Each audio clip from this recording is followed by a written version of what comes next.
This episode of Quitters is brought to you by Primal Kitchen. Guess where I was last week, Chad? Where were you?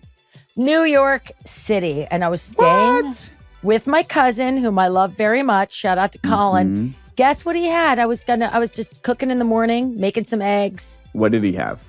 Primal Kitchen avocado oil spray for the pan. Just there. Oh, cool. I didn't bring it. I didn't promote it to him. On his own, independently.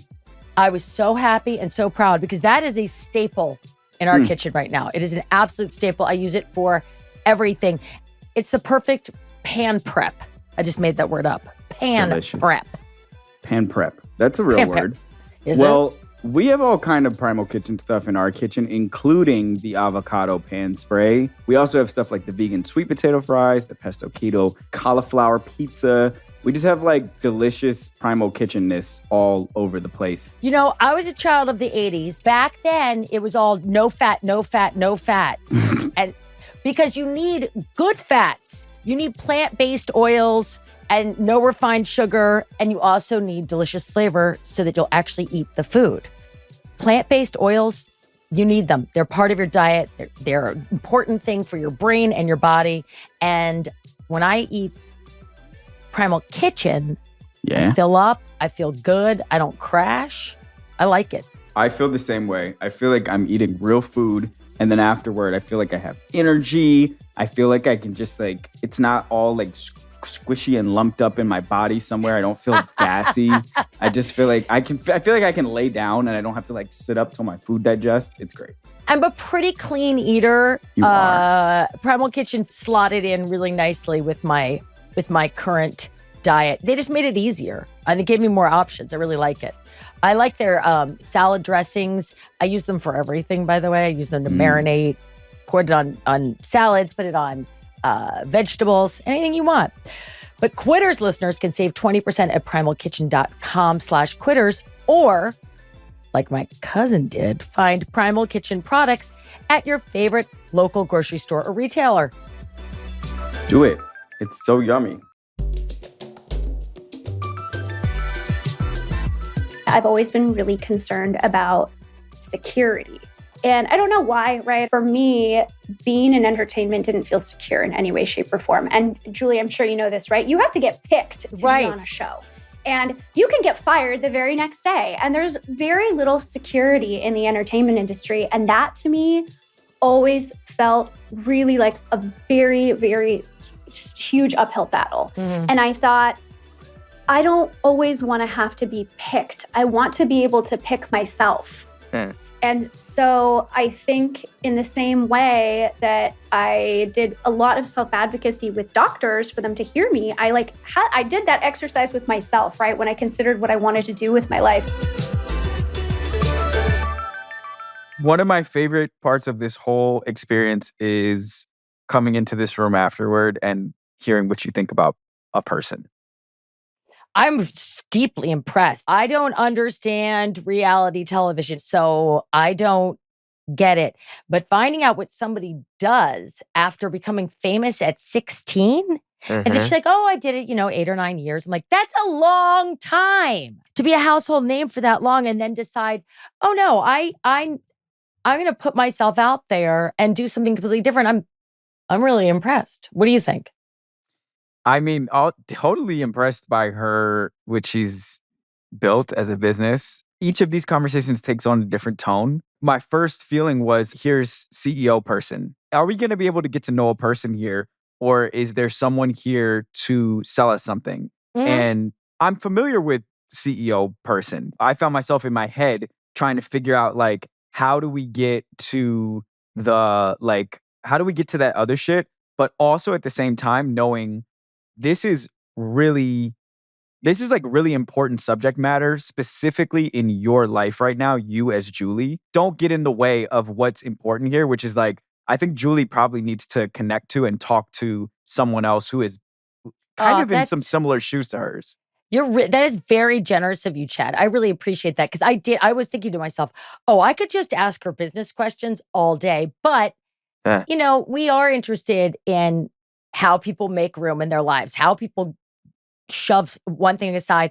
And I think that with Lo Bosworth, she did make a conscious decision to step away from and step back from this persona, this reality television persona, and step back from making herself the product. And I think that is a really interesting conversation, whether you've ever seen Laguna Beach or the Hills, which I have not, and nor have you. Yes. We've never yeah. seen it. But I- here yeah. she is running a huge company. She raised $25 million.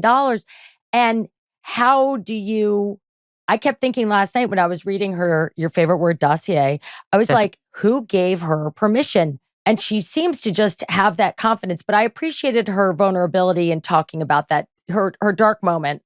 With that, the queen of vaginal health, Lo Bosworth, on Quitters.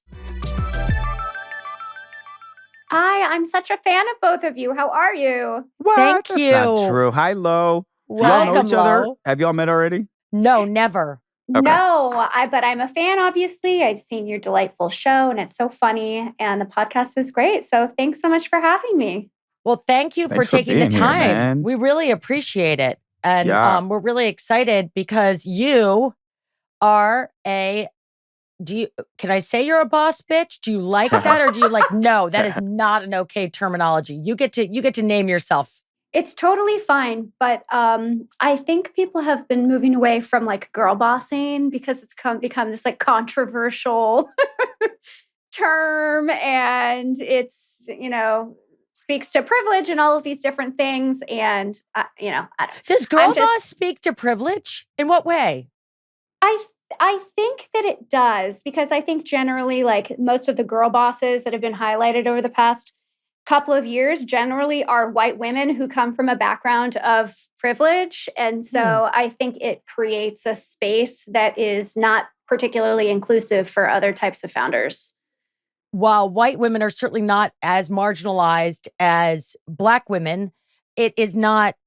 I think of women as being marginalized in the business world, and that it is any woman that's getting ahead, I am pro. I love it. So I like that you are recognizing that you want to make space for everybody, even in the lexicon. So thank you.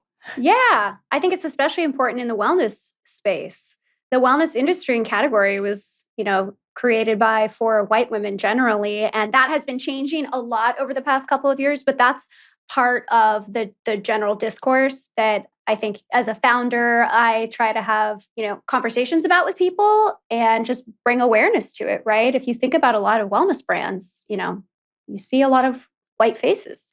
Well, when I think of wellness, I think of Goop. Chad, what do you think of when you think of wellness? White ladies. I think Do of you? like, what's the movie that, no, it's a show. It was a mini series. It has Nicole Kidman in it. They're rich people at a resort. Nine perfect strangers? Yeah, that's what I think of, which certainly overlaps with what you're saying here, Lo. Also, Lo, I don't know if this is a bias inside me that I'm feeling and seeing, but like you look like a founder. Like you look like I don't know, you look like a CEO. I honestly, you look like you might have started Yahoo or something, or Google. Like you do. Oh my God. It's because I'm wearing the turtleneck. I think it's more of an aura than like your actual appearance, but I think it's pretty cool, honestly. Do you Thank think you. I That's get nice. what he's saying, and I wonder if that's a function of you being literally scrutinized from such an early age. You were on camera doing Laguna Beach and the Hills so young. Did that make you more aware of how you carry yourself, how you are in the public, and how you want to present yourself as a founder, which is really what you've stepped into, and I feel like is an evolution. So I started Love Wellness in 2016. So I've been working on it for 7-8 years now.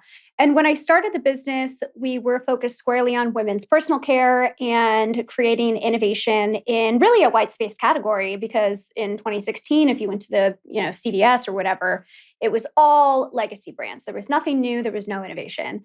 And I did have a platform, right? I still had an audience, and I had I was really passionate about the category. I care deeply about the subject matter. I find it to be fascinating. I'm a science nerd. But I had all these vitamin deficiencies and it was really affecting my health. And, my journey of self-advocacy at the doctor's office, getting to that place of understanding what I was actually dealing with wasn't just stress. It wasn't just depression and anxiety. I had underlying health issues that were causing my symptoms, right? And so it was that through that journey of self-advocacy and learning about what I was dealing with, which was vitamin deficiencies, but even a step below that, gut health issues, which is like very common.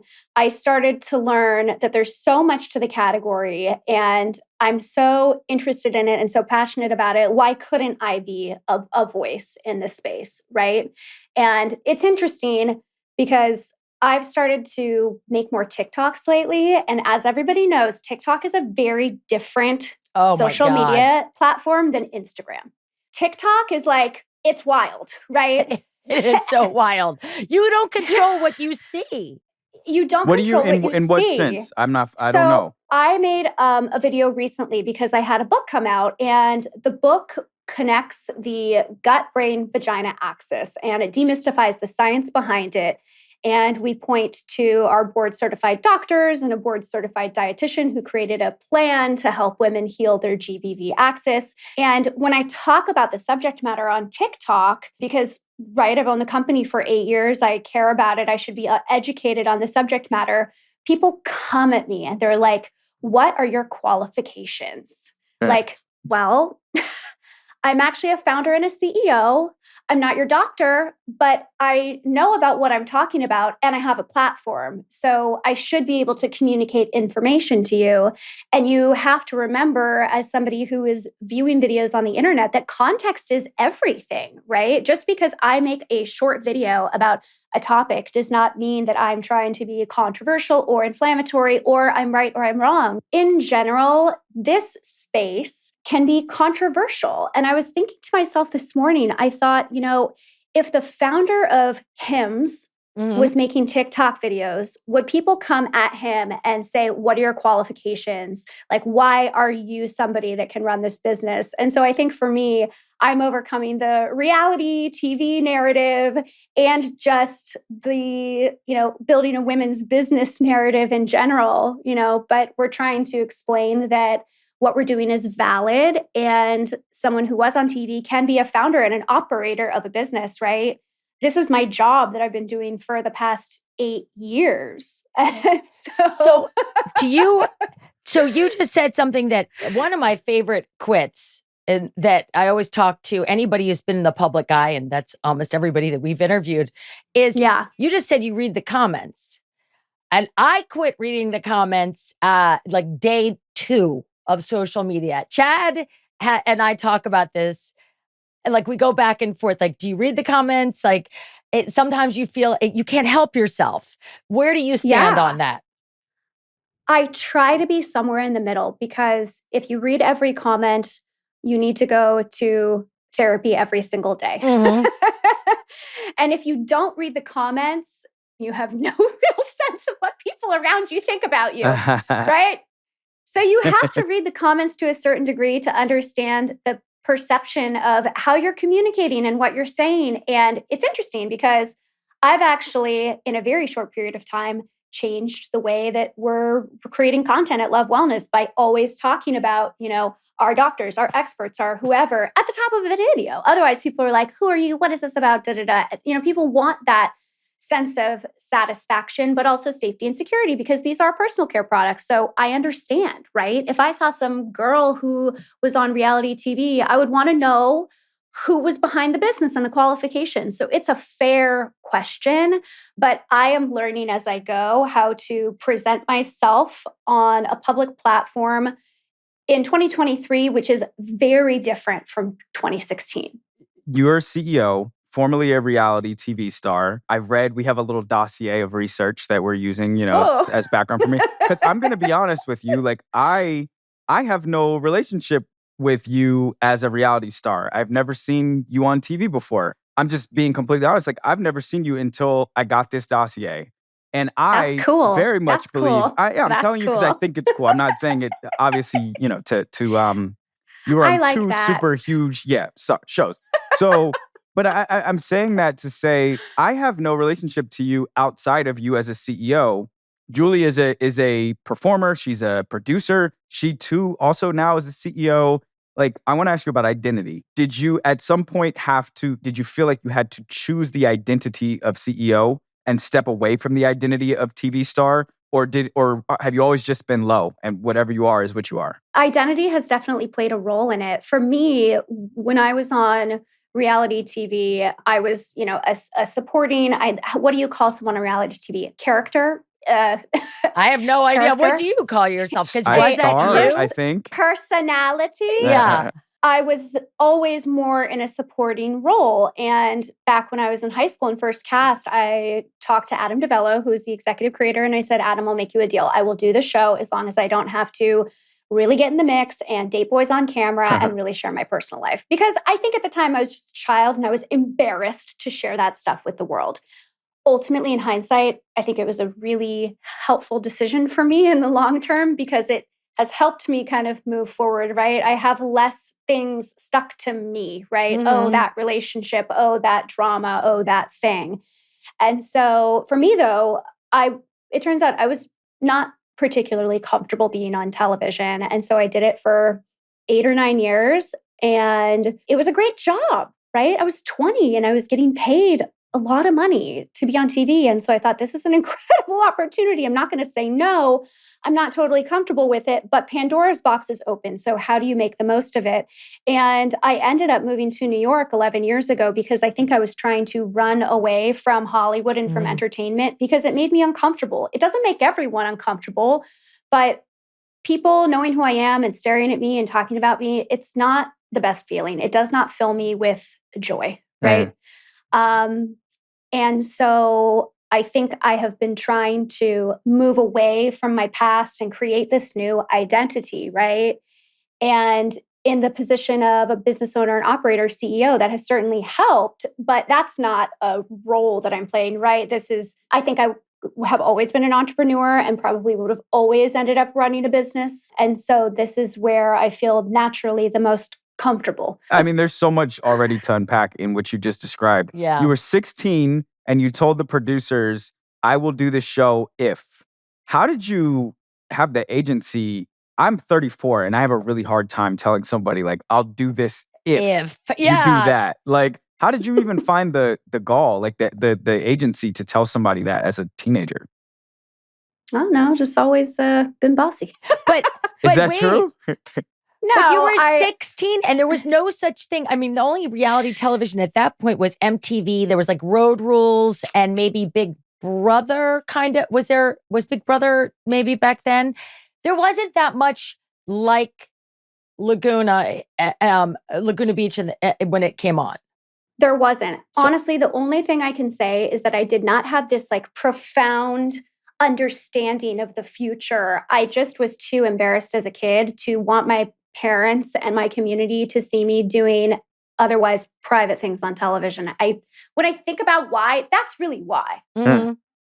But so it was not a stroke of genius. It was just I'm so uncomfortable that these are my terms. And yet I think that was says literally something about who you are, though. I do. Yeah. Like, to even be able to say I'm uncomfortable is really, that's profound. It is literally trusting your second brain, your gut. It is quite literally that like they say, and this is just pivoting back to what you're doing now, that our gut is our second brain. And I remember the first time I heard this was on Radio Lab, which is 2 scientists. So they actually know what they're talking about. We have more serotonin receptors in our guts than in our brains. So this idea that trusting your gut is literally trusting your intuition and your feeling is really valid. And what I wanted to ask is one of Chad's favorite questions, and he was sort of saying it, but I like to steal from him because he's really smart. Thief. Who gave you permission to be that 16-year-old? You said, oh, it's just always that way, but somebody built you up and gave you that permission. I have brilliant parents and I have a great family support system. And we were always taught how to communicate well, how to negotiate. My dad was always the president of a company or the head of sales at a company. And so I think that background in how you present yourself to the world and understanding how important that is, I think definitely played a role in my thought process. Yeah, I have wonderful parents. They were squeamish about me being on TV. Yeah. I gotta say. They were squeamish about it. But also we didn't know what Laguna Beach was gonna be. We thought it was maybe gonna be an episode of like True Life. I'm from Orange County. And instead, it was something completely different. But it has shaped me in really profound ways. And you're absolutely right about the gut-brain connection. We talk about it in the book, which is right there. Over there. And it's because of the incredible vagus nerve. The vagus nerve is the wanderer nerve. It is basically a fiber optic cable that runs from your gut through your brain into many organs, into your cervix and uterus. And that gut feeling that you get when you have an emotional experience is because of the vagus nerve. That's your vagus nerve sending messages back and forth. And you're right, 90% of your serotonin is created in your gut. 10% is created in the brain. 2 questions. 1, what happens for men? Because if ours goes into the cervix and into the vagina, the vagus nerve, does the men's go into their scrotum and penis? Do they have a similar structure? I haven't studied it. I don't know. I haven't read about it in men's bodies, but probably. That's really interesting. That's really interesting. So what can we do to actually activate our second brain? So the vagus nerve, you can do vagal toning exercises. And Wim Hof, the guy who loves cold therapy, is the king of toning his vagus nerve because cold therapy is one of the best things you can do.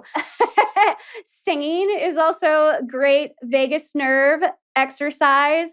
Chanting, like making om sounds. And in terms of like why you actually feel it, I'm not totally sure, but the exercises strengthen the actual nerve so that those connections remain strong, generally speaking. So toning your vagus nerve, especially as you get older, is really important to keep your brain sharp and to keep your brain activity managing organs in your body, right? Telling them what to do without you literally telling them what to do. And now a word from our sponsors. Julie, it recently came to my attention that President's Day is this month. Yes, I know this, Chad. It is right there on the school calendar, and my whole life is a school calendar. Have you ever noticed how presidents start to look old very quickly? Yeah, it's a very stressful job. I mean, first up, my personal fantasy boyfriend, Barack Obama, when he started his presidency, he looked like a young, foxy dude. And by the end, he had quite a few grays. Still a total fox, but I bet he wasn't getting a good night's sleep. You know what those presidents need? Presidents like Barack Obama who aged quickly in presidency? A Sattva mattress? A Sattva mattress. Exactly. That's what I think. Maybe former President Barack Obama should have gotten himself a Sattva luxury mattress like the ones we both have. I love getting into my luxurious 3-inch pillow top. I fall asleep right away, wake up refreshed. That's the best feeling in the world, that right away refreshed feeling. If you're listening, Mr. Barack Obama, you're in luck. Because during the month of February, in honor of President's Day, you'll save $200 when you purchase $1,000 or more at sattva.com/quitters. That's SAATVA.com/quitters. You know what I don't understand? What? I don't understand when jogger became a thing, but I also decided I don't care. Because I tried my new Vuori joggers. They are amazing. Have you tried yours? I'm currently wearing my joggers. Yes. And you are an actual jogger, so I feel like these are perfect for you. You jog. I would never jog in my joggers. That's the crazy thing. I jog in my Vuori leggings. Oh. Yes, I do. But I think that I feel like if I wear leggings, they're for exercise, but my joggers are like go anywhere pants. Like I see. My friend calls them my putter pants because I putter around in them.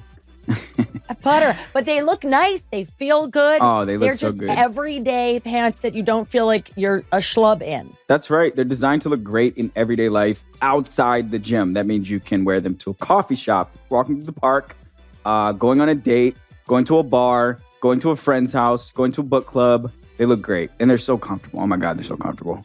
I just love that you said going to a book club. I'm going to throw my Vioris on and go to a book club. It's like do you belong to a book club?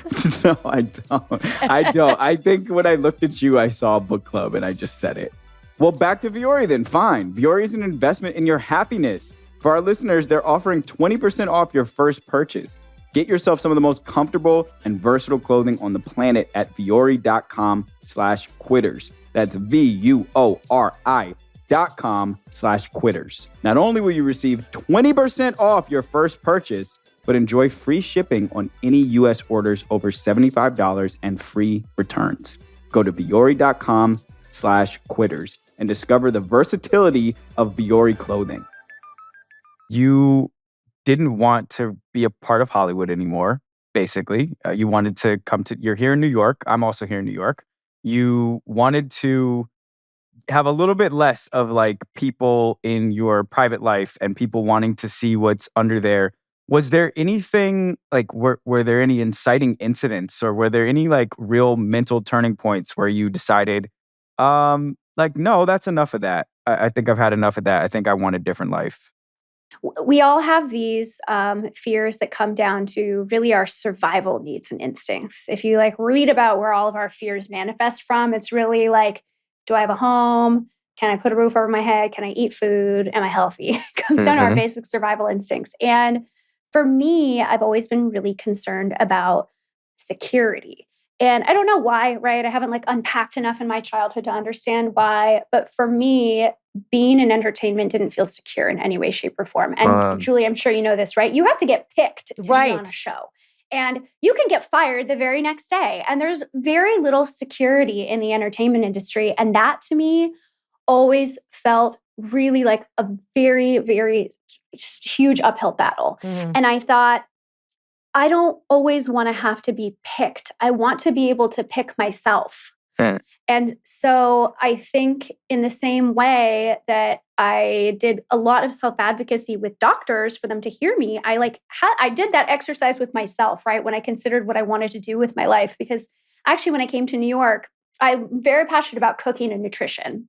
And I went to culinary school and my talent agents at the time were like, you should be the next Martha Stewart. Like, you should have a cooking TV show. So I went to culinary school. I got trained. I made so much food content. And then Food Channel cooking, after a lot of conversation, sort of getting into negotiations, changed their mind. They're like, actually, we're not interested in you as talent anymore. Oh, wow. And it was really heartbreaking. And it was at that point that I started to become physically unwell, mentally unwell.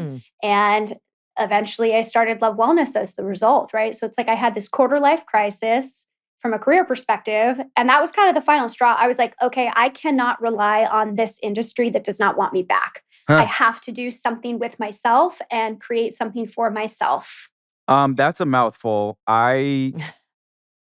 Similar. I mean, it is. There's like, I just want to go a little deeper into that same hole. Like Hollywood, I'm a little bit of an appendage to it and not like in the heart of it the way that you were or Julie is, but it really is really shitty and it really feels really bad to be a part of.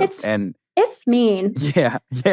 And so because the irony to me is like, you were like, Hollywood feels too exposed, too risky, too painful. So I'm going to be an entrepreneur, which is also extremely exposing, risky, but not at the same level. So you had your heart broken by this cooking show. And then is that literally what pushed you into mental and physical, I don't know what the word is, unwellness?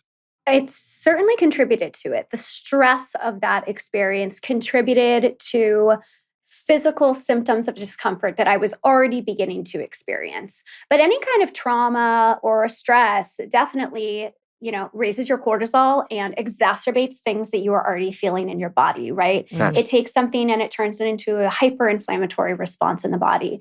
And so, coming out of that experience, I was depressed, I was anxious, I was also going through a really bad breakup at the time. So it's like, just keep piling things on top of one another. And I was in a very bad place. But doctor after doctor was like, you're just depressed, you're just stressed out. It took 18 months from doctor's appointment 1 to doctor's appointment whatever, and a number of different specialists for somebody to run a basic blood panel to check my vitamin levels. Are you And kidding? No. Nobody ran a basic blood panel for 18 months. 18 months. That And is so unacceptable to me. I'm enraged. Did you not know to advocate for that at the time? Did you learn to advocate for that? That's insane. At the time, I didn't know. And so I was in a cycle of just going to the doctor, here's Prozac, do some therapy, get exercise, etc. And I think it's because I'm a woman, women have to advocate differently for themselves. And there's so many studies, right? If I go to the hospital and I say I'm in pain, it's going to be evaluated differently than a man that comes to the hospital and says I'm in pain. That's just proven. That's a fact, right? Mm-hmm. So I go to the doctor and they start to think that I am like a crazy person because I just keep coming back. I'm like, I'm unhappy, I'm unwell, I'm unhappy, I'm unwell. And at the same time, I was getting like UTIs and yeast infections. And I didn't realize it at the time, but once I started to work with very forward-thinking doctors who were open to new research, especially when it comes to gut health, that I started to get better and I started to find answers. So after 18 months of complaining, right, or self-advocating, right, I finally get a doctor that's like, let's run a blood panel. Let's check your vitamin levels. Comes back, severe vitamin deficiencies. Severe, so severe, the doctor was like, get your butt to the doctor's office right now. I need to stab you with vitamin B. I was like, okay. And did you feel a difference right away? Not immediately. It took more than a year to start to sort of level out and feel better. But then over time, I started to realize that my sexual health was connected to these vitamin deficiencies via my gut. Gut health problems create vitamin absorbency issues, and they also create sexual wellness issues for women because your gut microbiome is intrinsically linked to your vaginal microbiome via a process called quorum sensing. So the bacteria in your gut. Wait, slow. You're a font of information. Quorum, spell that. Quorum, Quorum, quorum sensing. Okay. So quorum sensing, imagine it like this. Imagine your gut bacteria are holding little cell phones and your vaginal bacteria are holding little cell phones. And they're texting each other from the gut being like, we're in great shape here in the gut. There's tons of us. There's a lot of diversity here and strains of bacteria. So guess what? Vagina, you should be healthy too. You should be like reproducing to, create and maintain that acidic pH level that you need down there to prevent infection and overgrowth of all these weird pathogens and bacteria and stuff. But if your gut bacteria are not in good shape, what's going to be the effect in the vagina? It's also not going to be in good shape. The gut bacteria will literally text the vagina bacteria and be like, we're not in good shape. You're not in good shape either. And it is a phenomenon that is fascinating, but explains a lot of the reasons behind if you take a probiotic for women's health, like we make a great one called Good Girl Probiotics, why the end result is fewer vaginal infections, UTIs, things like that, because the bacteria in one part of the body influence the bacteria in another part of the body in a completely different microbiome. Can I ask a question? Sorry, I am nerding out. No, I love this. I can nerd out all day, but the name of the show is Quitters, and you have this massive quit that you sort of dance around. And I just want to drill down on that moment before. What was your life like? Where was your mind and body right before that moment? So it's post, that Food Network's not going to happen, and something's going on in my life. I don't feel right. Tell me about that moment and the moment of transition, because was that as Chad said, a redefinition of self and identity, and then finding that you didn't know who you were? I mean, what was that moment right before you went off and started to find doctors and figure out what was wrong? Yeah, I think I've always been cognizant that challenging times can be major opportunities for growth. And I'm sure I learned that lesson being a young kid on TV, right? I don't know like the origin of that lesson, but I know that I was aware of that at the time. And I remember getting the call from my agent about the cooking thing and laying down on my bed and just crying and crying for the rest of the day. And it was almost like that day if you think about like a glass of water and like I'm the glass of water, from that day forward is like the water starts to spill over. And that's all my like physical and emotional and mental discomfort. Mm-hmm. It's the water like overflowing. And I just remember that it took a number of months. It took going home and staying with my parents for a few weeks. It took a lot of time laying on the ground. And then ultimately my relationship falling apart. And for me to really be at rock bottom and have to move out of my house, get a new apartment, borrow money from my parents, and figure out what my job was going to be for me to like really get my shit together and move forward. And at that point, you're questioning again what Chad said. Like, so what is your identity at that moment? Who is Lo?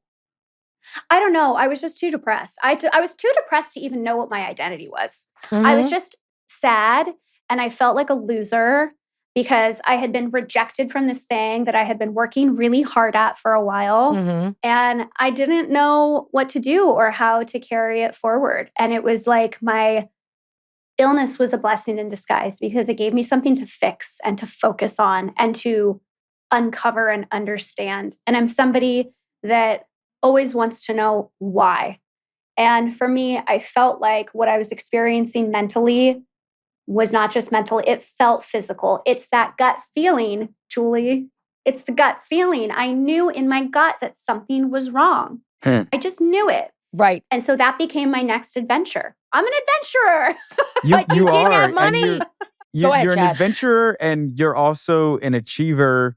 And this is what I'm curious about. I think so often when really talented, really achievement-oriented people are rejected or face failure, there's an instinct to like try to prove to yourself like that it wasn't you, that was a mistake somehow. Somebody else fucked it up. Like you deserve the thing that you wanted. And now I'm going to make my whole life and story about how I reclaimed that thing that I wanted that didn't want me. How did you not do that? Like, because yeah, you could have gone back to the Food Network. You could have gone to gone right another back. food place. Yeah. Yeah. Or I'm going to develop another show about me and I'm going to take this one to this other network. You could have made that the story. I could have, yeah. I think I was exhausted by what I had been going through since I was a teenager. I was just too exhausted. And I think I don't exactly know when, ultimately the decision was made, but as I was working on the TV stuff, I was also working with a lot of brands and creating a lot of content on social media, like paid media, right? And people are still doing it now. You can get paid a lot of money to partner with a brand. And I had this realization even through that time. I was like, this is not sustainable. Who's going to want to like hear from me when I'm my age now, right? About what water bottle I want, right?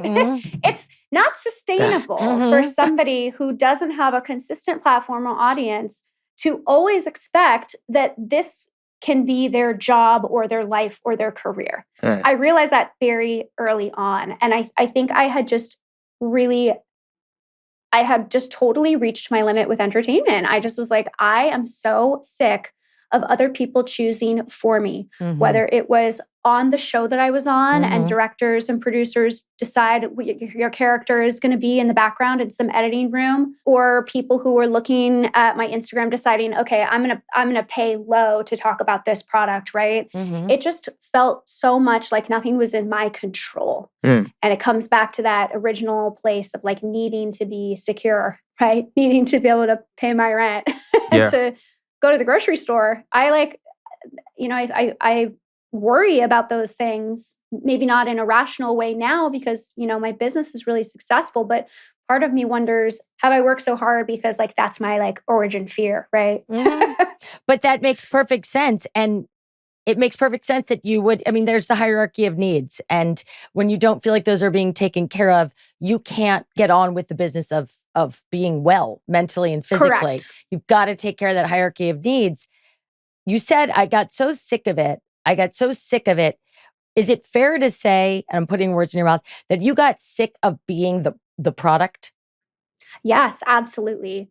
It just felt cruel. And anybody that works in the entertainment industry understands that it can be really, really cruel. You have to have exceptionally thick skin. But I don't even know if as humans, we're supposed to have skin that's this thick. Right. You know what I mean? Right. Yeah. Like, what kind of evolving are we doing here? Like, we're going to turn into robots at some point because we know ourselves so well. Like, we're so tough. We've been around as humans for, 100,000 years, and social media has been around for 12. Right. And so we've only had comments and Instagram for however long. Like, there's no way we've evolved fast enough to accept this many gut punches on a daily basis. No, it's not normal. And I just made the decision. I was like, I just don't want to subject myself to this so consistently anymore and have this thing that doesn't really make me feel good be the source that I have to rely on to like be safe every single day. Right. I quit my job at Google at this point, like a long time ago, like 8 years ago, not super long time, but a pretty long time ago. And what I have been guilty of sometimes is like kind of watching the story of my other life in my head. Like, oh man, at this age, I would have been a, fucking director of such and such a thing. And I would have had this salary and I would have had this thing. And it gets more faint, I think, year over year. But like, do you watch the story of your whatever that other life was that probably some people wanted for you in that other world and that you might have felt inert in at some point? Like, do you ever check in with that person over there? Very rarely, to be honest with you. I have very few regrets about the decision that I made to make a pretty big pivot in my life.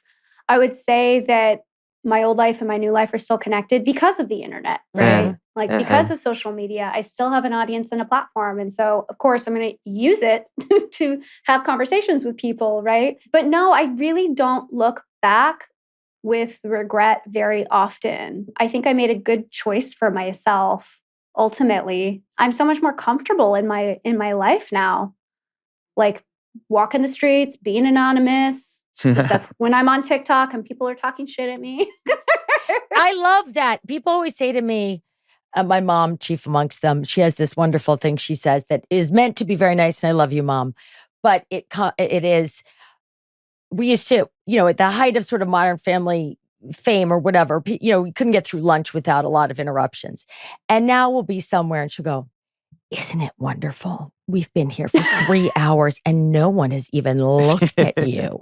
And you go, yes, that is wonderful. But but there's also this sort of underlying thing that's like, therefore you don't exist, or therefore you're not at the height of your game anymore. And I always say, oh, I'm fine with that. I always see myself as anonymous. And then when somebody recognizes me or something, that's more of the exception to the rule.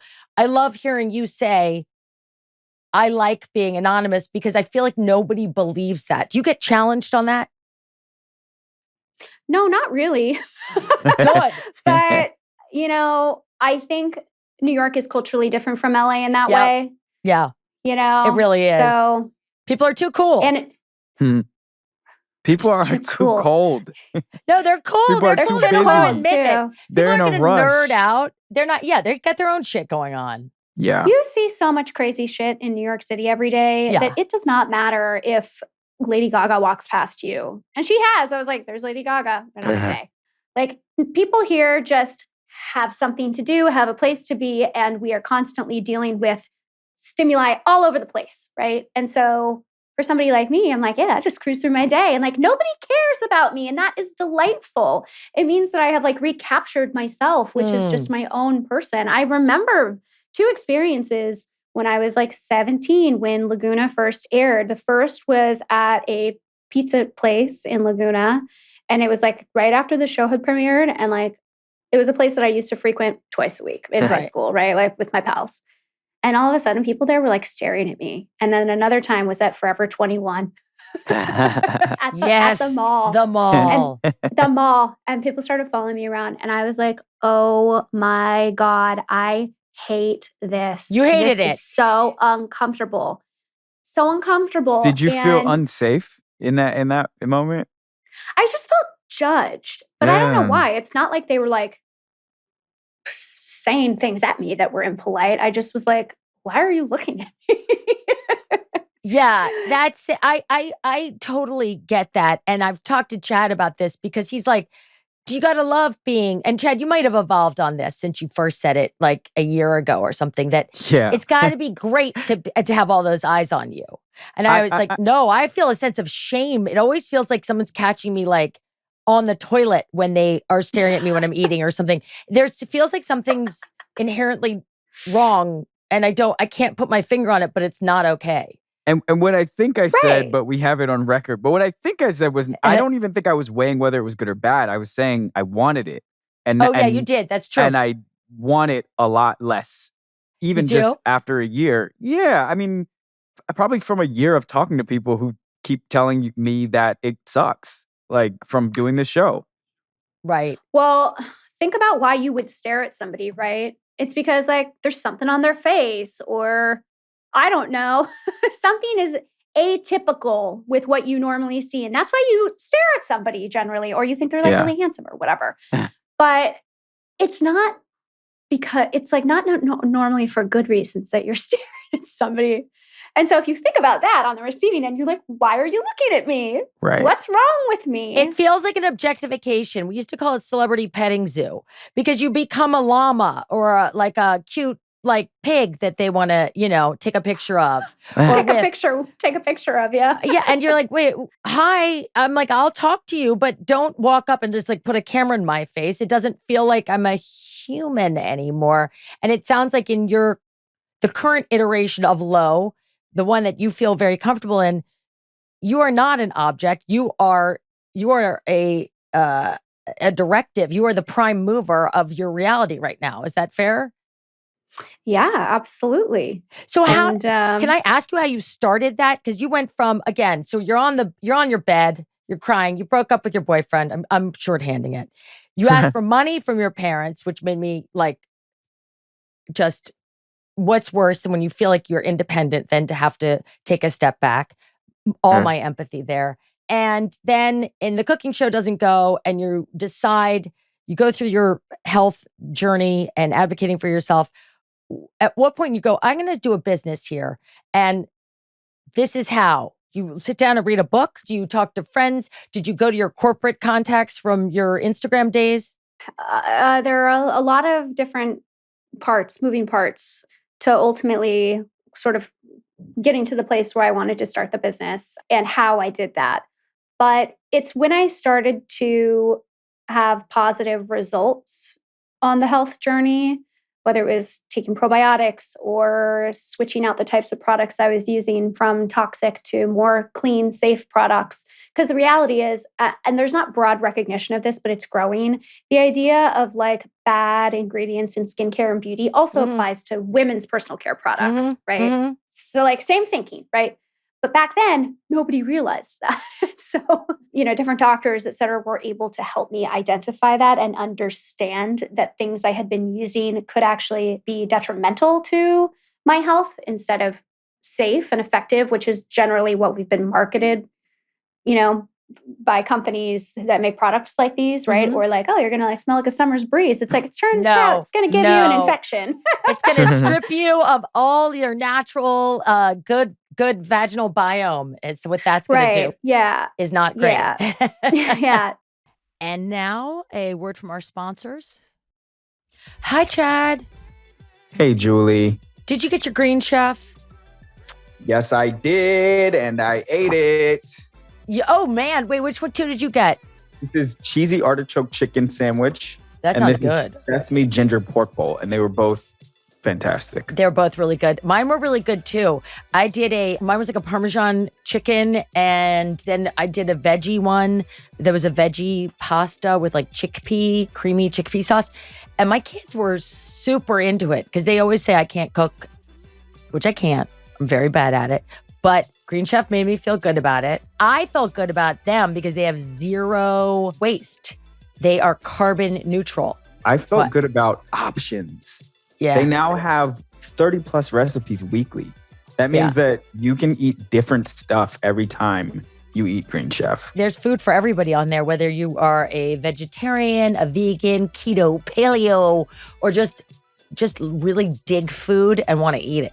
Yeah, they got chicken, beef, salmon, USDA certified organic ground beef, USDA certified organic chicken, wild-caught sockeye salmon. And now you can also add chicken or fish to select vegan and veggie recipes each week for an added protein boost. And with Green Chef, I always feel bad about ordering things because when the box comes, it's like more waste for the earth. But you are actually reducing your food waste by up to 38% when you're shopping with Green Chef because they've done all the back end and everything's recyclable and they are very committed to being sustainable. And again, most importantly, here's my personal endorsement. It tastes good. Like, above all the other stuff, the thing that's important to me is that when I eat the food, I'm happy to be eating it. It's really delicious food. And I got to say, go to greenchef.com/quitters60 and use code quitters60 to get 60% off plus free shipping. The #1 meal kit for eating well. And saving the planet and eating well and saving the planet. Go to greenchef.com/quitters60 and use code quitters60 to get 60% off plus free shipping. Green Chef. I just made it up. Go to greenchef.com/quitters60 and use code quitters60 to get 60% off plus free shipping. This episode of Quitters is brought to you by Primal Kitchen. Guess where I was last week, Chad? Where were you? New York City. And I was staying with my cousin, whom I love very much. Shout out to Colin. Mm-hmm. Guess what he had? I was just cooking in the morning, making some eggs. What did he have? Primal Kitchen avocado oil spray for the pan. Just there. Oh, cool. I didn't bring it. I didn't promote it to him. On his own, independently. I was so happy and so proud because that is a staple in our kitchen right now. It is an absolute staple. I use it for everything. It's the perfect pan prep. I just made that word up. Pan prep. Pan prep. That's a real word. Is it? We have all kind of Primal Kitchen stuff in our kitchen, including the avocado pan spray. We also have stuff like the vegan sweet potato fries, the pesto keto cauliflower pizza. We just have like delicious Primal Kitchenness all over the place. You know, I was a child of the 80s. Back then, it was all no fat, no fat, no fat. And because you need good fats, you need plant-based oils and no refined sugar, and you also need delicious flavor so that you'll actually eat the food. Plant-based oils, you need them. They're part of your diet. They're an important thing for your brain and your body. And when I eat Primal Kitchen, I fill up, I feel good, I don't crash. I like it. I feel the same way. I feel like I'm eating real food, and then afterward, I feel like I have energy. I feel like I can just like, it's not all like squishy and lumped up in my body somewhere. I don't feel gassy. I just feel like I feel like I can lay down and I don't have to like sit up till my food digests. It's great. I'm a pretty clean eater. You are. Primal Kitchen slotted in really nicely with my current diet. They just made it easier and it gave me more options. I really like it. I like their salad dressings. I use them for everything, by the way. I use them to marinate, put it on salads, put it on vegetables, anything you want. But Quitters listeners can save 20% at primalkitchen.com/quitters, or like my cousin did, find Primal Kitchen products at your favorite local grocery store or retailer. Do it. It's so yummy. So it was by having access to some small companies that were making some great innovation in women's personal care and in supplements and things like that, that I started to understand what was really going on in my body, right? That I did have these vitamin deficiencies causing a lot of my neurological problems, but that ultimately I had a gut health issue like at the base level. And that could be addressed with the help of probiotics, sure, but also with an elimination diet, which is what one of my doctors had me do to help me identify what some inflammatory food triggers were for me. And in the book, we recommend an elimination diet because it's the best way to understand what things are triggering for you. And then over time, right? But I started the company by cold calling manufacturers after understanding from doctors that I was working with the kinds of products that I wanted to make to come out of the gate with. And I cold called manufacturers like in New York State. And I was like, hey, this is, what I want to make. Can you help me? And put together the first product offering, which was 5 products that we still sell all of them today. They're some of our best selling products. And, used a little bit of money that I think I must have made that money, I don't know, selling Instagram ads or something.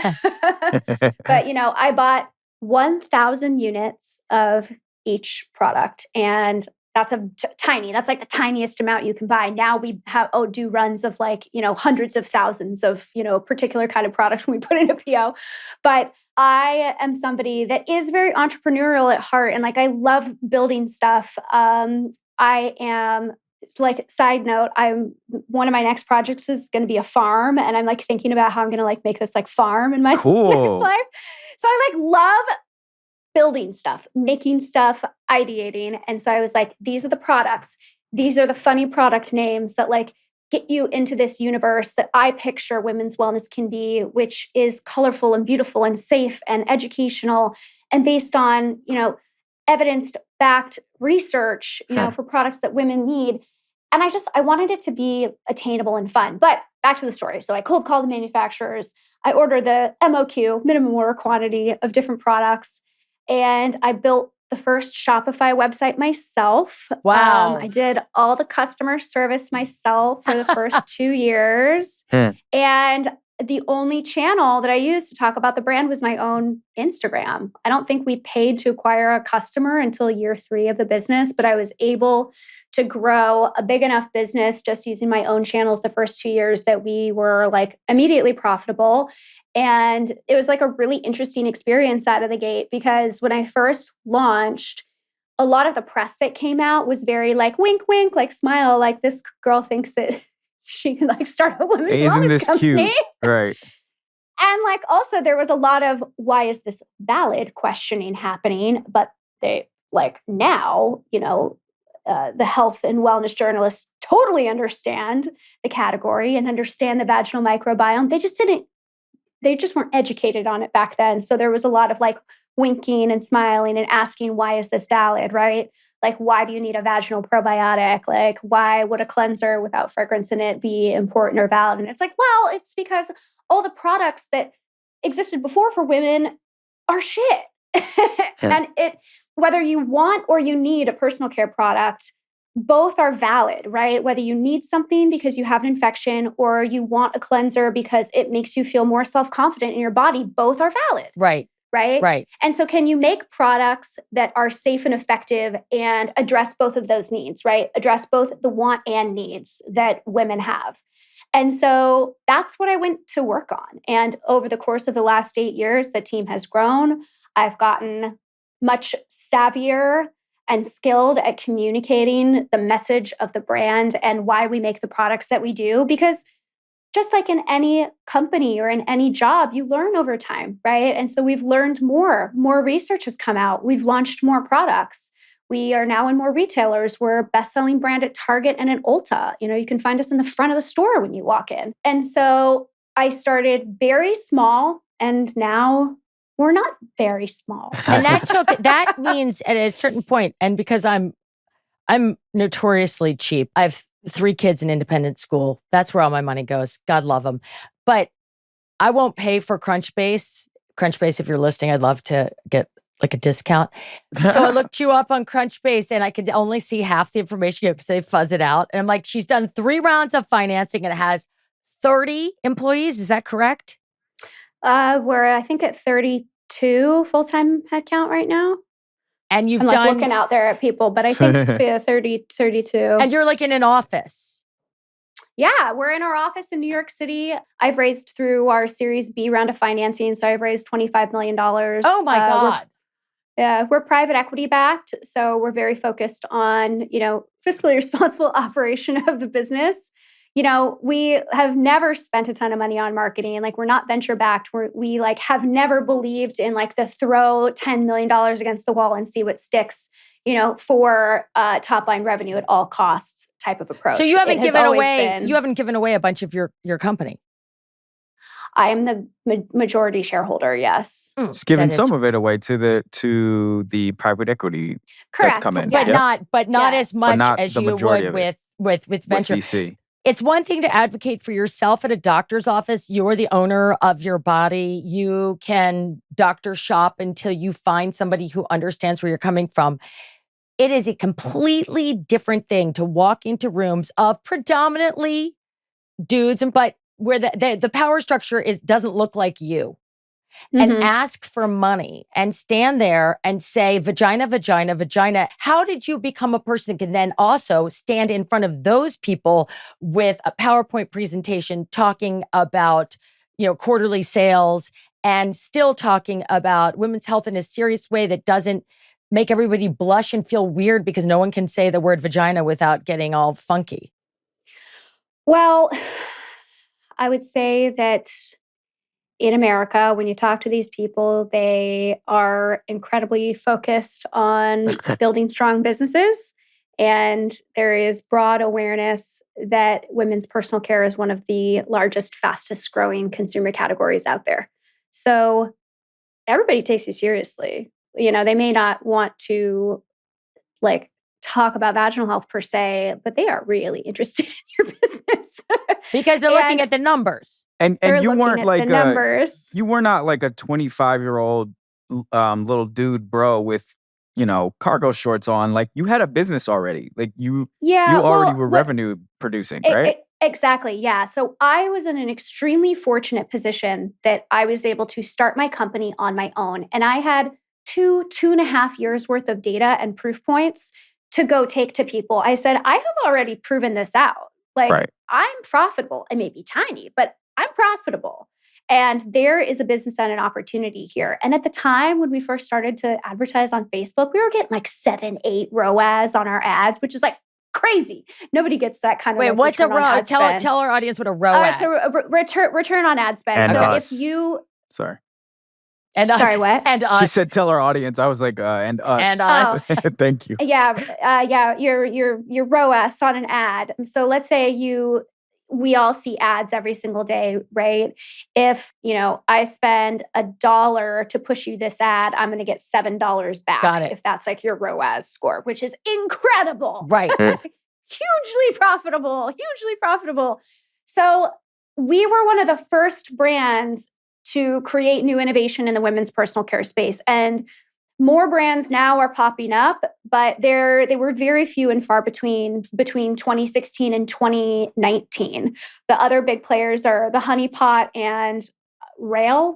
I still don't know how to say it, but RAEL. Mm. And those are the two like big competitors. And there is space for everybody in the category, which is really nice. And it's an incredibly supportive category. I was just fortunate enough to, start my business on my own and have those proof points. So when I walked into rooms, it didn't have to be about convincing people that these products are important or valid. It was much more about the numbers. As like maybe disappointing as that is, we live in a capitalist society, right? And people, they give you $1, they want $3 back. So that's the reality of the situation. I think that's really important to be said. You've talked about sort of the democratization of the internet, basically for entrepreneurs. And, there's like one very prevailing theory of how to get rich right now especially for like young people, like even younger than us, which is like, I'm going to get famous and then I'm going to monetize that somehow. And I think the get famous part is often well thought through. And then the monetization part is like completely left for as a mystery until they get to that first part. What are the, right? And I think, there's some, well, actually, before I even ask a question, you just got excited. So can you just, what made you say the noise? Say the noise. What made you say the noise, Lo?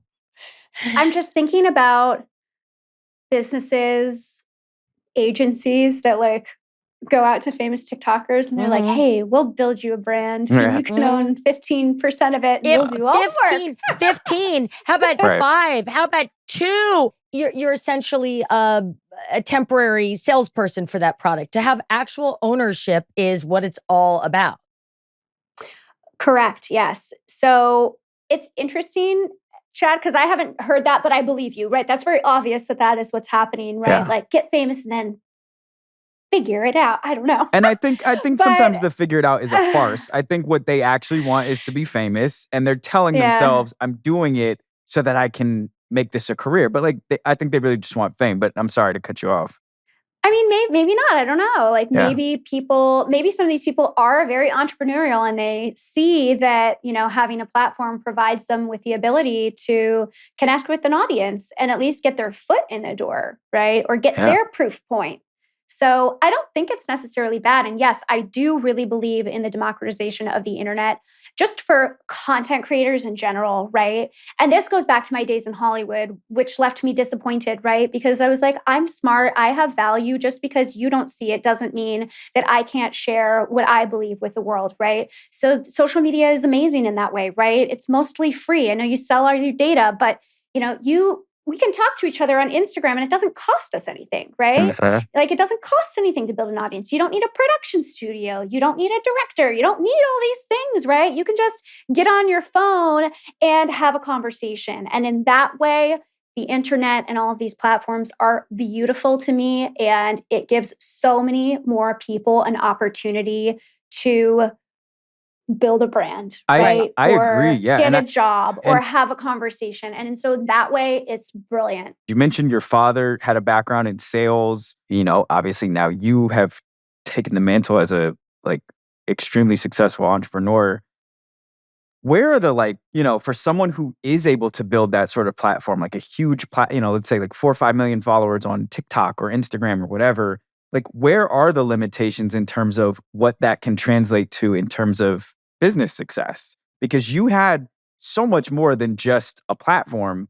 You have product knowledge, you're curious, you're researched, you have sales, you were probably learned through osmosis sales by your father in some ways. Like what is like the gap in between being famous and being a successful entrepreneur using that platform? Well, I think it's about supply and demand, right? Is like the thing that you want to make, do people actually want it? And that is critically important, right? I just read in the Business of Fashion yesterday about some TikTok beauty brands that you thought would be incredibly popular because of the people that they're attached to. And they were like in Sephora one season and out the next season. Really? So yes. And so it's about what are you making, right? And, is there an actual need for this product, right? Or is the category that you're going into already too saturated? And I think that authenticity is also, even as a layer above that, the most important thing, because people smell bullshit from a mile away now, right? We have all been watching internet videos for a really long time, and it's very easy to pick up on somebody who's being disingenuous. Yes. And so if you're going to make a product, it better tie back to who you are and what you care about and a problem that you solved. And you better be willing to talk about it and be able to get emotional and connect with people about it, right? I literally, we make vaginal health products, guys. Was I horrified to have this conversation with people? Yes. Am I still horrified? Yes. But it's authentic. It's real, right? And so whether you want to make, a clothing company because you're a fashion influencer or a supplement because probiotics changed your life, you have to, again, I guess I'm the product again, Julie. Well, your vagina's the product.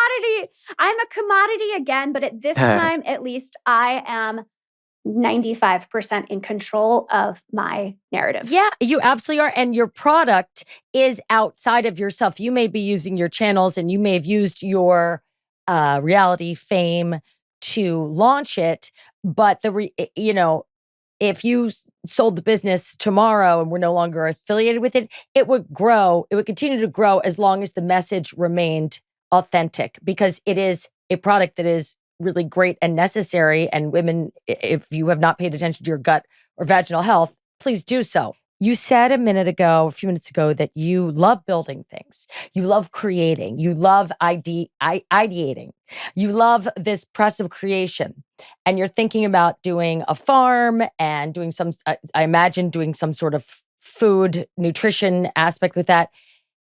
Does that mean you would ever quit what you're doing now to pivot into another aspect of business? Ultimately, no. I think, for me, regardless of where the business goes in the next few years, I do believe I am the forever spokesperson, right? Yeah. Whether, regardless, right? Whether we go international or we just stay in the US. But the conclusion that I'm coming to is that I am allowed to be more than just this, right? Mhm. I'm allowed to have hobbies and I'm allowed to have interests that are separate from what I do in my 9 to 5, which when you build a business, you're really focused on it for a few years. And now the business has grown to a point where I'm getting a little more comfortable leaning back a little bit. It's this next version of self-discovery that's not quitting, but it's the evolution of myself, right? What else makes me happy besides work? And I just want to grow some vegetables and have some chickens, man, and have a community farm. That's exactly the kind of quitting we love to talk about, because it's not really quitting. It's making room. It's making room. And sometimes you've got to give something up. Sometimes you need to step back. Sometimes you need to full scale quit something. But making room for the things that you love is really what we are so interested in talking about. And thank you so much for talking to us today. Chad, did you want to wrap it up with any question? You look, I know your thinking face, and it's like, Damn. your mouth is chewing. No, and I didn't. I think what I really liked is that, I mean, among other things, is you embody a principle that's in every year 2000 and beyond book about entrepreneurialism, which is solve a problem that actually exists in your life. I think you completely embody that, and it's just reaffirming to sort of watch your journey, and for me as an entrepreneur to remember that, stay in the problem, don't get too cute. So thank you. Thank you so much, Lo. You really are an inspiration. I'm just launching my own brand right now of tween boys skin and body care, and it is so scary and so overwhelming, and it is fantastic and inspirational to talk to a woman founder like yourself who did it on her own and made it a success. So you're really an icon. We're going to put up a poster of you in the house. Thank you.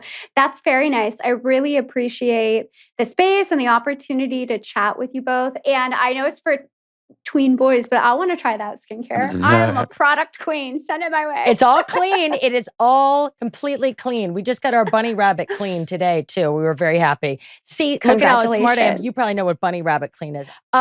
What is the name of your book? It is called Love Yourself Well, an empowering wellness guide to supporting your gut, brain, vagina. Teaches you how the three are connected. I love that. And you can get it on Amazon or small independent booksellers or anywhere. Anywhere books are sold. Well, we love that. Go buy it. And thank you so much, Lo Bosworth, for joining us at Quitters. Thank you. Thank you both. Thank you.